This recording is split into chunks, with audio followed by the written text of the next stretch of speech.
Hello मित्रों, नमस्कार। आज एक बहुत बड़े डॉक्यूमेंट के बारे में आपको अवगत कराएंगे। आज का वीडियो उन स्टूडेंट के लिए इम्पोर्टेंट होने वाला है जिनको लगता है कि हमारा सिलेक्शन आराम से हो जाएगा और वो चाहते हैं कि जब हमें दुगुना में बुलाएंगे तो इसके लिए क्या क्या डॉक्यूमेंट चाहिए। तो हम इस वीडियो में आपको दो गुना में जो डॉक्यूमेंट वेरिफिकेशन के लिए डॉक्यूमेंट तैयार करने कौन कौन से हैं उनको बारे में आपको बताएंगे। यानी रीट काउंसलिंग के समय कौन कौन से डॉक्यूमेंट चाहिए आप देख सकते हैं पूरी लिस्ट। यदि आप हमारे चैनल पर नए हो तो चैनल को सब्सक्राइब करिएगा ताकि आने वाले समय में हम आपको इसी प्रकार की और अन्य नई अपडेट दे सकें, ताकि यदि इस नई भर्ती में यदि कोई डॉक्यूमेंट में संशोधन हुआ तो वो हम आपको नोटिफिकेशन के द्वारा बता सकें। आप देख सकते हैं कि पिछली बार 2021 वाली वैकेंसी थी जो कि L1 है, उसमें जिन विद्यार्थी को चयन हुआ था उनके लिए किन किन को बुलाया और उनके डॉक्यूमेंट क्या क्या बताए गए उनको साथ में लेकर इस वीडियो में हम आपको बीच में आए हैं। आपको बता दें कि रीट या थर्ड ग्रेड L1 और L2 की बात करें 2023 वाली भर्ती की, तो दो गुना के लिए क्या क्या डॉक्यूमेंट चाहिए वो आपके बीच में बता दें। और इससे पहले थोड़ी भर्ती के बारे में सामान्य परिचय दें तो टोटल 48,000 पदों के लिए 9 फरवरी 2022 को विज्ञप्ति जारी की गई थी। इसका आयोजन आपको पता ही हो चुका है। रिजल्ट के लिए आप देरी कई समय से इंतजार कर रहे हैं, लेकिन मैं बताता हूं कि जल्द ही इसका रिजल्ट जारी घोषित होने वाला है। बता दें आपको कि इस रिजल्ट लगभग अप्रैल महीने या इसी महीने में आ जाएगा और दो गुना अभ्यर्थियों को पहले बुलाया जाएगा। इसके साथ ही जो काउंसलिंग के समय डॉक्यूमेंट चाहिए उनको मैं इस वीडियो में आपको बताऊंगा, जो कि हमारा इस वीडियो में मोटो है। देखिए, सबसे पहले इसके अंदर कौन कौन से प्रमाण पत्र की आवश्यकता है उसके बारे में बताऊं। सबसे पहले, यदि अभ्यर्थी एक विशेष वर्ग या आरक्षित पदों के लिए लाभ दे हो तो उनके लिए जो नियम के अनुसार किन कौन से पात्र होने चाहिए वो बताते हैं। यदि आरक्षित पद के लिए राजस्थान को राज्य में समक्ष अधिकारी के द्वारा सबसे पहले कोई भी अभ्यर्थी हो उसके पहले मूल निवास और जाति प्रमाण पत्र होना अनिवार्य है। उसके बाद यदि ओबीसी है, SC ST है या क्रिमिलियर है, नॉन क्रिमिलियर है, इनके लिए उनकी आवश्यकता के अनुसार तथा नवीन अपडेट मान्यता प्रमाण पत्र होने जरूरी है। यानी आपका प्रमाण पत्र 2 साल से पुराना या 1 साल से पुराना नहीं होना चाहिए।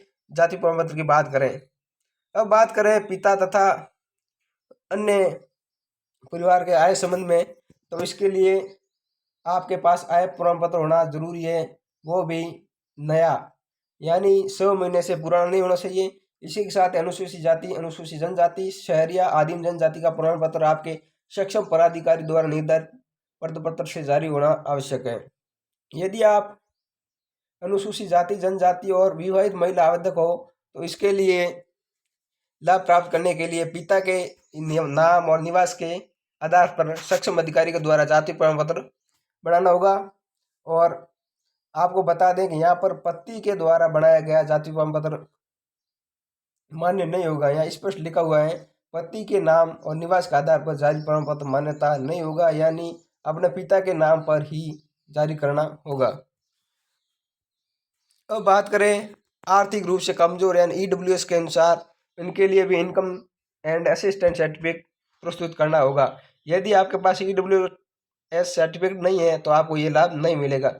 अब बात करें काउंसलिंग लिस्ट की, तो रीट काउंसलिंग डॉक्यूमेंट लिस्ट में अध्यापक भर्ती नियुक्ति के लिए शैक्षिक और प्रशैक्षिक योग्यता से संबंधित परीक्षाएं आवेदन ऑनलाइन की तिथि अंतिम तिथि उत्तीर्ण होना आवश्यक है। यानी रिजल्ट आने से पहले आपके पास डिग्री होना या डिप्लोमा होना जरूरी है। यानी आपको दस्तावेज सत्यापन के समय प्रशैक्षिक और शैक्षिक आयु, वैवाहिक परिस्थिति, परित्यक्ता, भूतपूर्व सैनिक, यदि खिलाड़ी है तो खिलाड़ी, विशेष योग्यजन, इसके आपके पास सर्टिफिकेट होना बिल्कुल जरूरी है। यानी आपके पास कुल मिला के जितने भी डॉक्यूमेंट हैं उनको एक बार आपको देख लेना जरूरी है। यदि आप भूतपूर्व सैनिक हैं तो ऑनलाइन आवेदन की अंतिम निर्धारित तिथि से पहले सक्षम स्तर से सेवानिवृत्त या एसओजी के द्वारा प्रमाण पत्र जारी करना होगा। इसी के साथ यदि आप उत्कृष्ट खिलाड़ियों की श्रेणी है तो आपको उत्कृष्ट खिलाड़ियों के पदों का लाभ मिलेगा और उनका सर्टिफिकेट बनाना होगा। विधवा महिला है तो विधवा महिलाओं को भी आवेदन करने की जरूरत है। इसके लिए मत और पति का मृत्यु प्रमाण पत्र होना बहुत जरूरी है। पति के नाम का अंकित होना तथा विवाह प्रमाण पत्र, आधार कार्ड, राशन कार्ड, बच्चे का प्रमाण पत्र, मतदाता प्रमाण पत्र और पति के नाम जारी मूल निवास और जाति प्रमाण पत्र होना या प्रस्तुत करने होंगे। अब बात करें परित्यक्ता या विच्छेदन श्रेणी का आवेदन करने वाली महिलाओं को न्यायालय के द्वारा जारी विच्छेद की डिग्री या आवेदन को प्रस्तुत करने के पर ही इस श्रेणी में माना जाएगा। इसी के साथ ही विवाहित महिलाओं को संतान संबंधी घोषणा करने का अनिवार्य है, यानी आपको ये घोषणा पत्र जारी करना होगा कि हमारे 2 बच्चे हैं या फिर 1 बच्चा है, तभी आप इसके अंदर एलिजिबल हो। इसी के साथ ही विधवा और परिपक्वता चयन की महिलाओं को ऑनलाइन आवेदन करने की अंतिम तिथि तथा पुनर्विवाह नहीं किए जाने के संबंध में या विधवा परिपक्वता के संबंध शपथ पत्र, यानी आपको बता दें कि यदि विधवा है तो यदि उन्हें पुनर्विवाह नहीं किया है तो उसके संबंध में भी आपको शपथ पत्र प्रस्तुत करना होगा। अब बात करें डॉक्यूमेंट की, तो अभ्यर्थी को जिस शैक्षणिक संस्था से बीएससी या बीएड या फिर बीएसटीसी की है तो वहाँ का सबसे पहले चरित्र प्रमाण पत्र और इसी के साथ ही चरित्र के संबंध में कम से कम 80 उल्लेखित अंकित होना जरूरी है। यदि आपके चरित्र प्रमाण पत्र आप जिस इंस्टीट्यूट से बनवाते हो उसके ऊपर 80 उल्लेखित नहीं है तो आपको 2 राजपत्रित अधिकारियों के द्वारा नवीनतम चरित्र प्रमाण पत्र प्रस्तुत करना अनिवार्य होगा।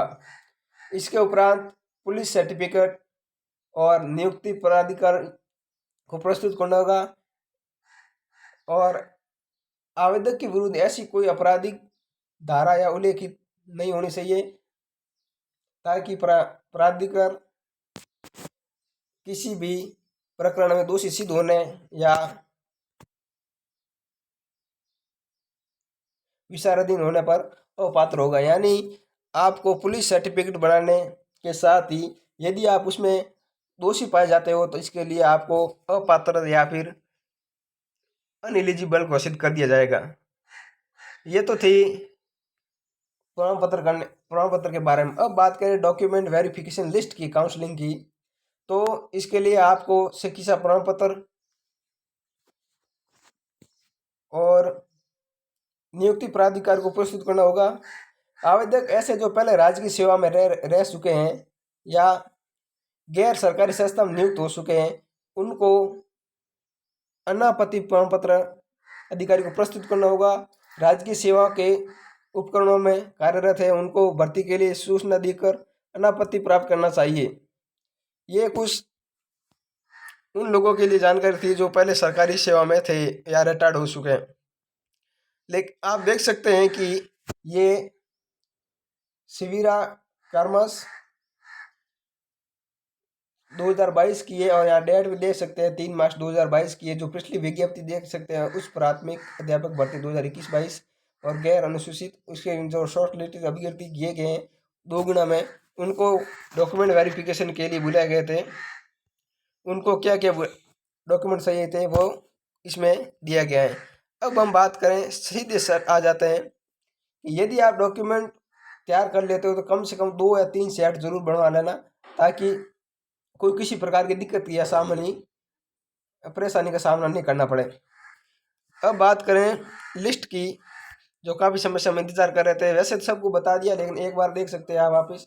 सबसे पहले मूल आवेदन जो आपको दिया जाएगा 10वीं मार्कशीट, 10वीं का प्रमाण पत्र, 12वीं मार्कशीट और 12वीं का प्रमाण पत्र। यदि आपने बीएसटीसी की है तो 2 साल का जो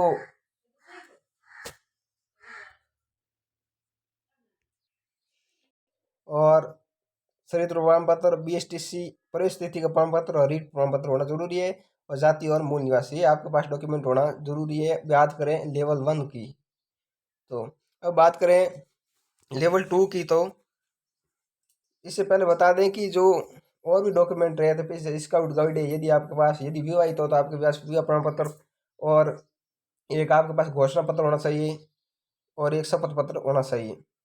इसके बाद पुलिस वेरिफिकेशन का सर्टिफिकेट, बैंक की डायरी और हेल्थ सर्टिफिकेट। ये तो आपको ज्वाइनिंग के बाद ही ऑर्डर करना है। ये थे लेवल 1 के लिए। अब हम बात करेंगे लेवल 2 या उच्च प्राथमिक टीचर के लिए।